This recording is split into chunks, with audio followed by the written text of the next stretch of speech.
I'm Rita and Higgins and I'm from Galway. I'm only arriving at Yeats now. Joyce was always one that I preferred, and it wasn't even preferred because if I didn't know Yeats, how would I have preferred Joyce to him? But I knew that Joyce was manageable and that he was easy and that he was funny and that he was outrageous and that he was irreverent. I thought he was mocking like you'd be slacking someone, and that made it easier for me. And I just love him. And I thought I can bring him on holiday, but I would never in my wildest dreams think of bringing Yeats on holiday, you know. Yeats wasn't a priority and I didn't have any issue with that. I had so many other people to read. I had to read Joyce and I had to read Martin Kine in the language that he dreamt and wrote in. It was a huge challenge trying to read Kine stories in Irish, you know, on Tila Tila and those wonderful put-downs. So Yeats was never a priority. You might say I have missed out. I haven't. It's a bonus now. I'm in Yeats' team at the moment and it's good. I'm enjoying it. My first choice is Broken Dreams. And now, I thought he whinged an awful lot in No Second Try. And I thought, you know, filling my days with misery, get over yourself. And then having taught to ignorant men most violent ways, this really upset me because I thought these are Irish men that he's talking about. But I didn't know when I read that or when that was in the ether. So when he wrote No Second Try, he was sick emotionally, he was sick physically. He didn't accept the relationship with Maud Gonne was going to have to go back to the astral plane because they did actually have sexual relations, as they say, at that time. And then his uncle died as well at that time. So he was completely wiped out. But I didn't know that when I was responding to No Second Try and that misery and the whinging. And then I thought, when I read Broken Dreams, even though it wasn't that many years, it was maybe 5, maybe 7 years later, I thought, he has mellowed something fierce. And I liked the dance in Soul's Sake, and it was S-O-L-E, Soul's Sake, and beauty's beauty and all this thing. Now, he mentions beauty so much in his poetry that is another thing that it's sticking your craw. But then I understand now that was all part of the romanticism and that time, and when he was moving towards modernism, it was different. But he would have said beauty or beautiful over and over again in so many poems. But in Broken Dreams, there was more of, I'm getting over you, I still love you, but, and then this thing about the hands was like saying, actually, I can see your backside. It was such a revelation. You know, what can I say to her? I've scrutinised her, but Eureka, your hands are old. Broken Dreams. There is grey in your hair. Young men no longer suddenly catch their breath when you are passing. But maybe some old gaffer mutters a blessing, because it was your prayer recovered him upon the bed of death. For your soul's sake, that all hearts ache have known, and given to others all hearts ache. From meagre girlhood's putting on burdensome beauty, for your soul's sake. Heaven has put away the stroke of her doom, so great her portion in that peace you make, by merely walking in a room. Your beauty can but leave among us vague memories, nothing but memories. A young man, when the old men are done talking, will say to an old man, tell me of that lady the poet stubborn with his passion sang us, when age might well have chilled his blood. Vague memories, nothing but memories. But in the grave all shall be renewed. The certainty that I shall see that lady leaning or standing or walking in the first loveliness of womanhood, and with the fervour of my youthful eyes, has set me muttering like a fool, you are more beautiful than anyone. And yet your body had a flaw, your small hands were not beautiful, and I am afraid that you will run and paddle to the wrist in that mysterious, always brimming lake where those that have obeyed the holy law paddle and are perfect. Leave unchanged the hands that I have kissed, for old sake's sake. The last stroke of midnight dies. All day in the one chair, from dream to dream and rhyme to rhyme, I have ranged in rambling talk with an image of air. Vague memories, nothing but memories. And it's kind of sad too when he says, the last stroke of midnight dies, all day in the one chair, from dream to dream and rhyme to rhyme, I have ranged in rambling talk with an image of air. It was kind of very sad nursing home stuff, really, wasn't it, towards the end?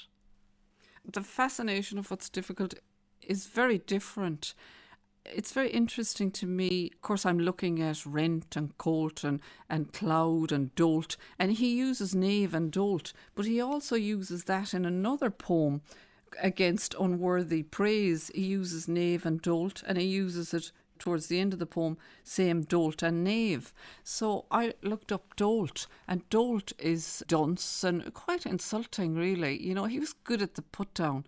But then, when he praised his friends, he praised them well. He had poems about friends. He had poems called Friends, and he had the Municipal Gallery poem where he mentions all his friends, and that was quite late. But actually, I read somewhere that Helen Wendler said, the American academic, that he was really including himself in that elegy, which was very interesting to me as well. You thought he was taking the higher moral ground and praising these friends. I thought, how nice of him to do that. But actually, you'd have to think of him then when you're reading them. So he got one in, he scored another goal. But to get back to the fascination of what's difficult, I think it's about, certainly, it's about disenchantment. And when he talks about Olympus leaping from cloud to cloud, you have to think Pegasus, you have to think inspiration, you have to think he's between two stools in it, really. You know, there's theatre and there's his own creative side, and he's battling a bit between the two, and he's showing impatience as well. And he mentions on the day's war with every knave and dolt, and he swears before the dawn comes round again, I'll find the stable and pull out the bolt. So did his creative juices disappear for a little bit when he was in the theatrical, and is that why he said, I'll find the stable? Well, I don't know, because I want my own interpretation of the poems. There's plenty written about all the poems, but you want to kind of interpret them in your own way, and that's what I think it was about. The fascination of what's difficult. The fascination of what's difficult has dried the sap out of my veins and rent spontaneous joy and natural content out of my heart. There's something ails our colt that must, as if it had not holy blood, nor on Olympus leaped from cloud to cloud, shiver under the lash, strain, sweat and jolt, as though it dragged road metal. My curse on plays that have to be set up in 50 ways. On the day's war with every knave and dolt, theatre business, management of men, I swear before the dawn comes round again, I'll find the stable and pull out the bolt. Now, for all the golden dawn, the spiritual illumination, the occult, the automatic writing, everything that was in his life, did it satisfy him though? And what then? I don't think that it did. What then is the same really to me as saying, what if? You know, I had all this and I searched for more and I had the writing and I had all the women and he was polyamorous. My God, did he have a good time? And you would feel sorry for George, even though it kind of came across in anything I read that she was okay with things, but we're interpreting that. But was she really okay with things? I read that his son Michael said he loved the idea of children, but he didn't really know what to do with children. And that photograph of W.B. Yeats with the book turned down on the grass and the two children behind him, his son said it was such a struggle to get that photograph taken because W.B. was up in the loftiest spot of the loft and George had got the photographer in, and Yeats was really perturbed that he had to be coming down to sit with his kids for a photograph. And then the minute the photograph was taken, he just got the book where he had left off and walked off. And I thought that was sad as well.